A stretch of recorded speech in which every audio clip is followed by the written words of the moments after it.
नमस्कार साथियों, स्वागत है आप सभी का। एक बहुत ही गहन मुद्दा जो आज राष्ट्रीय लेवल के ऊपर पहुंच चुका है और उसमें विभिन्न प्रकार के तथ्य निकल के आ रहे हैं। शिक्षकों की लड़ाई के अंदर बच्चों को इतना आनंद आ रहा है जिसकी कोई हद नहीं है, लेकिन कहीं ना कहीं ये हमारी नाकामी है, हमारी सरकार की नाकामी है, हमारे तथ्य छुपाने की नाकामी है और हमारी एकजुटता नहीं होने की नाकामी है।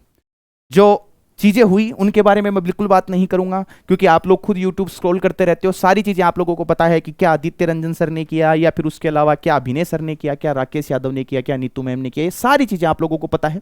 इस पे चर्चा नहीं करेंगे हम लोग। लेकिन एक चीज़ बहुत ज़रूरी है कि क्या बच्चों पर लाठीचार्ज ज़रूरी था, क्या उन्हें खदेड़ना ज़रूरी था, क्या शांति व्यवस्था बनी रह सकती थी, और सबसे बड़ा प्रश्न निकल के आता है कि क्या कुत्तों की वैल्यू इंसानों से ज़्यादा हो गई है। इस देश के अंदर यदि देखा जाए तो चोर, निकम्मे, नालायक, इस प्रकार की प्रवृत्ति सिर्फ और सिर्फ छात्रों में, गरीब लोगों में, उन्हीं में पाई जाती है। इसके अलावा पूरे देश के अंदर नेता जितने भी हैं वो इतने दूध के धुले हुए हैं जिसकी कोई हद नहीं है। स्ट्रीट डॉग्स के लिए हम लोग आंदोलन कर लेते हैं, सड़कों पे मोमबत्तियां लेके निकल लेते हैं, लेकिन देश का भविष्य जो लगातार गर्त में जाता जा रहा है उसके प्रति कोई भी चिंतित नहीं है। और आप बोलते हो शिक्षकों को कि शिक्षक रील टीचर हैं, वो टीचर हैं। अरे भाई, यदि वो वहां गया है और 2-4 वीडियो उसकी बन गई तो दिक्कत कहां आ रही है? उसमें आप लोगों को इश्यू नहीं होना चाहिए। आपका काम होने से आप लोगों को मतलब है। किसी टीचर का फेवर नहीं ले रहा मैं, न मैं इस मैटर पे कुछ बोलूंगा, क्योंकि एसएससी मेरा सिस्टम नहीं है, मुझे पता भी नहीं इस चीज के बारे में। लेकिन जब सभी बोल रहे थे तो सोचा 2-4 विचार हम भी निकाल दें। तो भाई, स्टूडेंट्स की इस समय यही हालत है और बदलाव की बहुत जरूरत है। अब काफी बार क्वेश्चन आता है कि बदलाव आएगा कैसे? आप और हम मिलके लेके आएंगे? तो एक ही चीज आती है, हम क्या कर लेंगे? अरे एक एक करके मिलके बदलाव आता है। फिर कई लोग बोलते हैं कि पप्पू की सरकार में फिर क्या हो जाएगा? राहुल गांधी जी को पप्पू के नाम से जाना जाता है।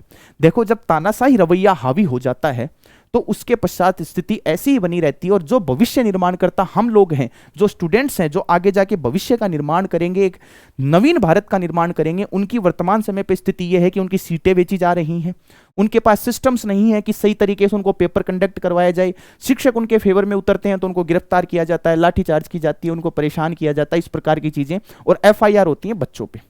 उनका भविष्य आधों का तो वहीं खराब हो जाता है। इस वजह से बच्चे आने वाले निकट भविष्य में किसी भी आंदोलन में आने से डरेंगे। उनकी रूह कांपेगी कि नहीं, हम नहीं जा सकते, क्योंकि हमें FIR का सामना करना पड़ सकता है। एक दूसरी बात करें तो शिक्षक गए तो गए, मुझे उससे कोई आपत्ति नहीं है। हमारे राजस्थान से भी एक महान व्यक्ति उठ के वहां SSC के आंदोलन के अंदर गए। मैं उनसे पूछना चाहता हूं पहले तो, क्योंकि भाई मैं राजस्थान की फील्ड का आदमी हूं, मुझे उस चीज से ठेस पहुंचती है, मुझे परेशानी होती है। उन्होंने बच्चों के हक के लिए आवाज उठाई, बिल्कुल उनका धन्यवाद है। लेकिन जब राजस्थान के अंदर बात आती है शिक्षा माफिया के रूप में, पेपर माफिया के रूप में, उस दिन उनका मुंह कैसे बंद हो जाता है? उस दिन उनका मुंह कैसे बंद हो जाता है? मुझे यह समझ में नहीं आता कि आपके ही कोचिंग संस्थान से जो SI लगे थे, उनके इंटरव्यू वायरल हुए थे, वो आपके ही संस्थान के थे ना। उसके पश्चात आप लोगों को वीडियो डिलीट करनी पड़ती है, पीछे हटना पड़ता है, सारे काम करने पड़ते हैं। आप इस प्रकार के ये धंधे बंद कर दो। इन्होंने 12-12, 13-13 हजार करोड़ की कंपनियां बना ली हैं, सारे काम कर लिए हैं, लेकिन युवाओं के बारे में सोचने का इनके पास बिल्कुल भी औचित्य नहीं है। क्या वो परमिशन एक्सटेंड नहीं की जा सकती थी? क्या वो शांतिपूर्वक काम नहीं हो सकते थे? लेकिन भैया, उन्हें तो सुबह आके 6 बजे क्लास लेनी होती है और फिर क्लास के एंड में आके ये बोलना होता है कि ये लो कोर्स 999 रुपए में, ये हमारे इसका ये, हमारे इसका ये। एक सिंगल वीडियो यदि उनकी ऐसी मिल जाए ना कि जिसके अंदर उन्होंने खुद को प्रमोट नहीं किया हो, तो मेरी गारंटी है। इस प्रकार के जो कृत्य किए जाते हैं, देखो प्रशासन व्यवस्था, ये सारी चीजें तो समय के साथ डूब ही रही हैं। सरकार का तानाशाही रवैया हावी है और ये इसी प्रकार, क्योंकि पहले हमें हिंदू मुस्लिम के नाम पे लड़ा दिया, फिर जातियों के नाम पे लड़ा दिया, और अब कुछ और बचा है तो हमारी शिक्षा व्यवस्था का भी ढर्रा बैठा के थोड़े दिनों के पश्चात हमें किसी मंदिर में और बैठा देंगे कि भैया आरती करो और मस्त रहो।